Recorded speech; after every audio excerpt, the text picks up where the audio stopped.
नमस्कार। आज फिर उपस्थित हुआ हूं आप सभी के समक्ष बेहद इंपॉर्टेंट वीडियो को लेके। आने वाले समय में शनि का प्रभाव, राहु का प्रभाव और गुरु का प्रभाव 1.5 से 2 साल जो है मान के चलिए मोटा मोटा क्या रहेगा, इस पे आज हम चर्चा करेंगे। पीछे भी मैंने जो है अलग अलग शनि का राशि का परिवर्तन भेजा, गुरु का राशि का परिवर्तन भेजा, राहु का राशि का परिवर्तन भेजा, जो आप लोगों ने देखा। लेकिन इससे भेजने से पहले ही मेरे दिमाग में था, क्योंकि ये शनि का, राहु का, गुरु का गोचर अगर कहा जाए सबसे बड़ा कहलाता है, क्योंकि लंबे समय तक इसका प्रभाव रहता है। कहते नहीं रंक से राजा, ये तीनों ग्रह अगर कहा जाए बनाने की क्षमता रखते हैं।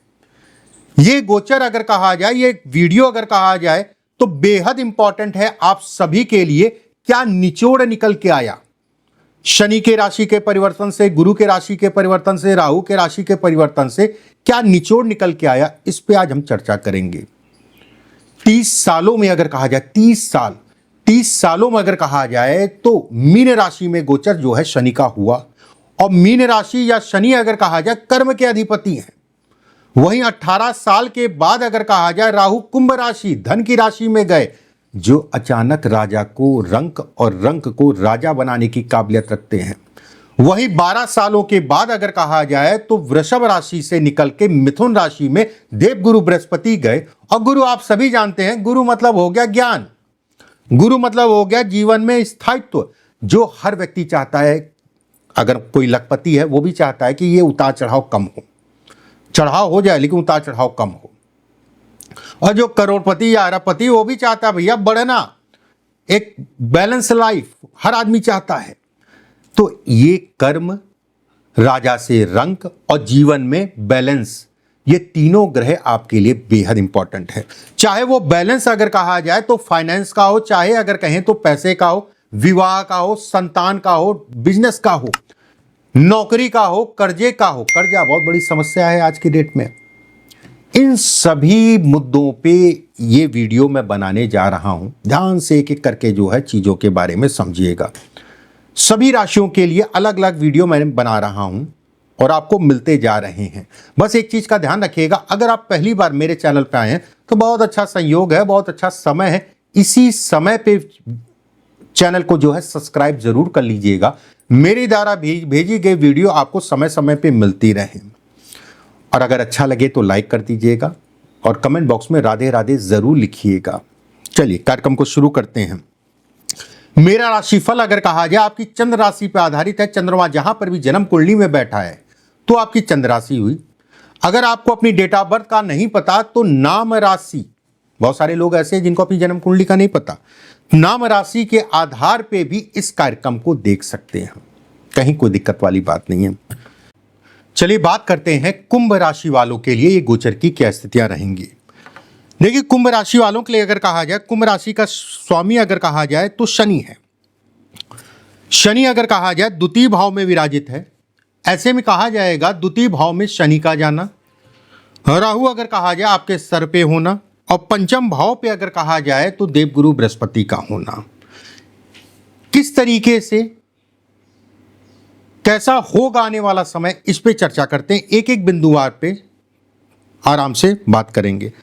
पहले बात करते हैं शरीर और स्वास्थ्य की। देखिए शरीर स्वास्थ्य की अगर मैं बात करूं, राहु आपके जो है लगन में बैठा है। ऐसे में कहा जाएगा शारीरिक मानसिक रूप से पीड़ा देगा। एक बात, राहु का लगन में बैठा होना। वहीं देवगुरु बृहस्पति की राहु पे दृष्टि पड़ने का मतलब हो गया कि जो फ्लक्चुएशन उसको कम करेगा, शारीरिक और मानसिक जो फ्लक्चुएशन है उसको कम करेगा।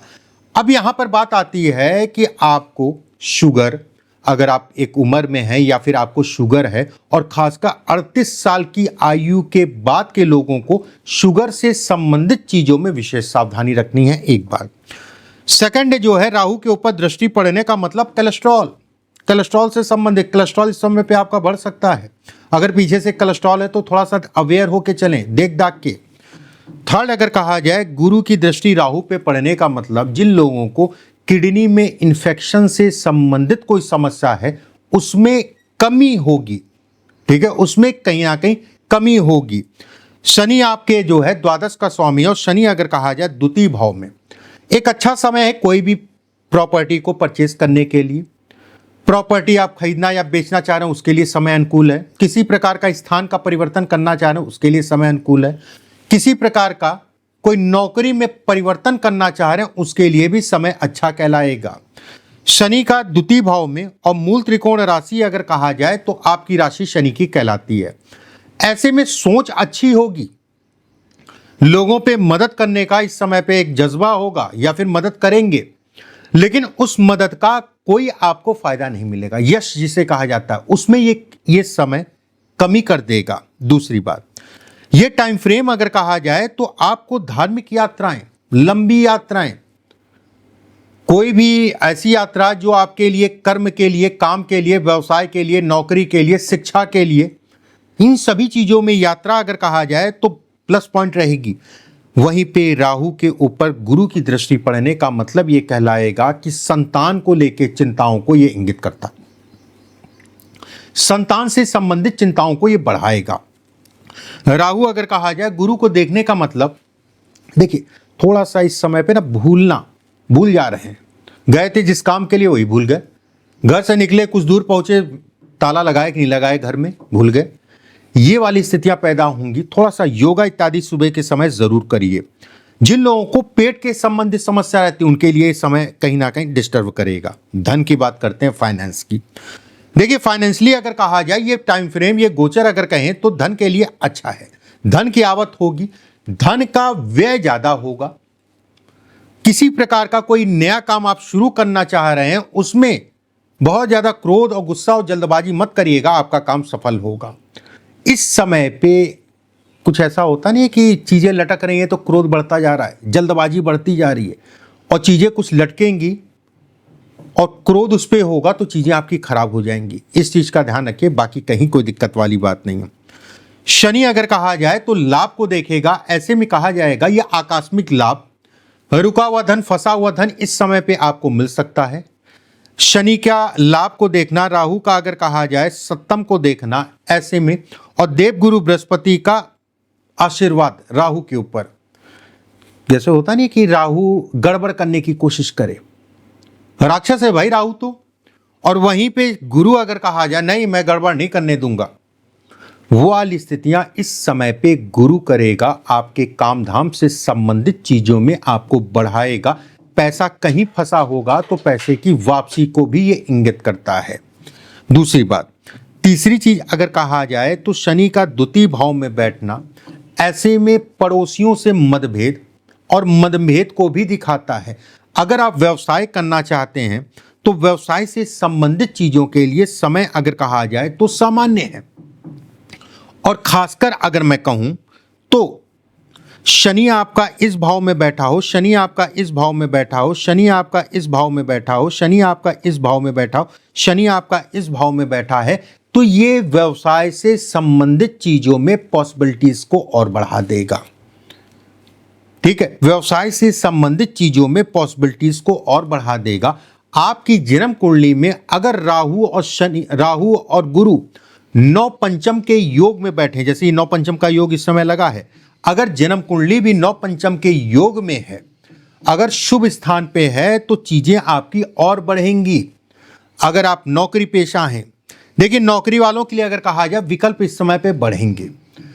मानसिक रूप से कार्यों का बोझ भी बढ़ेगा, पदोन्नति को भी दिखाता है। अगर आप जो है इसका प्रयास करते हैं या इस दिशा में चलना चाह रहे हैं या पीछे से आपका प्रमोशन रुका हुआ तो चीजें आसानी से हो जाएंगी, प्रमोशन इत्यादि चीजें आसानी से हो जाएंगी। जो बच्चे गवर्नमेंट जॉब की तैयारी कर रहे हैं उनके लिए भी समय अनुकूल कहलाएगा। ये गोचर, तीनों का गोचर अगर मैं कहूं, बहुत सारे लोग प्लान कर रहे होंगे कि घर से दूर जाके काम करने के लिए, नौकरी करने के लिए, व्यवसाय करने के लिए, उनको ठीक है, अच्छा है, लेकिन शुरुआत के 2-3 महीने जब भी आप जाएंगे उसके बाद 2-3 महीने आपको थोड़ा सा सावधानी रखनी है, बाकी कहीं कोई दिक्कत वाली बात नहीं है। कर्ज से संबंधित चीजों को लेके मन खट्टा होगा, पीछे से अगर कोई कर्ज चढ़ा है रास्ता आपको मिलेगा, लेकिन कोई ऐसा कुछ बोल दे या ऐसा कोई काम कर दे जिससे आपको लगे कि मेरी बदनामी हो रही है या मेरी बदनामी हुई है, तो थोड़ा सा कर्ज से संबंधित चीजों में सावधानी बरतिएगा। धन की आवक बहुत अच्छी है, कहीं कोई दो राय नहीं है। विद्यार्थियों के लिए अगर कहा जाए, देवगुरु बृहस्पति आलस्य देंगे। राहु अगर कहा जाए तो कहीं ना कहीं गलत संगत, ठीक है, गलत संगत को दिखाते हैं। वहीं पे 9 पंचम का योग, अगर व्यक्ति बहुत ज़्यादा कहते नहीं कि अपनी चीज़ों को संभाल के चलिए, अपनी चीज़ों को देख के चलिए, कौन अच्छा है कौन खराब है, अगर ये चीज़ आपके दिमाग में आ गई तो ये राजयोग के समान अगले 1.5 साल का पीरियड रहेगा। बेहद अच्छा पीरियड है। सबसे बड़ी चीज ये है कि विवाह या शादी से संबंधित चीजों के लिए समय अच्छा है। शादी ये है, शादी से संबंधित चीजों में बढ़ावा, गुरु मूल त्रिकोण राशि लाभ में होना। ऐसे में कहा जाएगा कि आपका धन अगर यारी दोस्ती में भी लटका हुआ है तो ये टाइम फ्रेम अच्छा है। बहुत सारे पुराने मित्र, पुराने लोग जो आपसे दूर हो गए या फिर आप अकेला महसूस कर रहे थे, वो लोग दोबारा से आपके पास आएंगे। दोबारा से जो है कहीं ना कहीं चीजें फिर से बढ़ जाएंगी, उसमें कहीं कोई दो राय नहीं है। राहु अगर कहा जाए तो धन के दृष्टिकोण से अच्छा है। थोड़ा सा विवाह या वैवाहिक जीवन में आपस में कलेश को भी ये इंगित करता है, और जिसकी शुरुआत अगर कहा जाए लगभग हो चुकी। कलेश का मतलब होगा मिसअंडरस्टैंडिंग, 10 दिन अच्छे गए 2 दिन कलेश हो गया, ये वाली स्थितियां इस समय पे पैदा होंगी। इसके अलावा देखिए उपाय हम क्या करें कि अपनी चीजों को और बढ़ा ले जाएं, कौन से ऐसे उपाय करें। आपको करना क्या है, देवगुरु बृहस्पति का उपाय करना है। और देवगुरु बृहस्पति का उपाय के लिए पीछे मैंने वीडियो भेजे थे, गुरु का राशि का परिवर्तन, उन वीडियो को, उस वीडियो में चले जाइएगा। और ऊपर आई बटन भी चल रहा है, इसमें भी मैं कह दूंगा, वो डाल देंगे। आई बटन पे क्लिक कर दीजिएगा, आपके सामने आ जाएगा। अगर आप लिस्ट में जाते हैं तो पीछे वीडियो भेजे थे, उसमें देखिएगा कुंभ राशि का, देवगुरु बृहस्पति का राशि का परिवर्तन कुंभ राशि में। और वीडियो में जाने के बाद अंत में आपको जो है उपाय मिल जाएंगे। उम्मीद करता हूं चीजें आपको समझ में आई होंगी। वीडियो को ज्यादा से ज्यादा शेयर, अगर आप पहली बार मेरे चैनल पे आए हैं तो सब्सक्राइब जरूर कर लीजिएगा, बेल आइकॉन का निशान दबा लीजिएगा। अगर कार्यक्रम अच्छा लगे तो लाइक जरूर करिएगा। राधे राधे लिखना मत भूलिएगा। राधे राधे।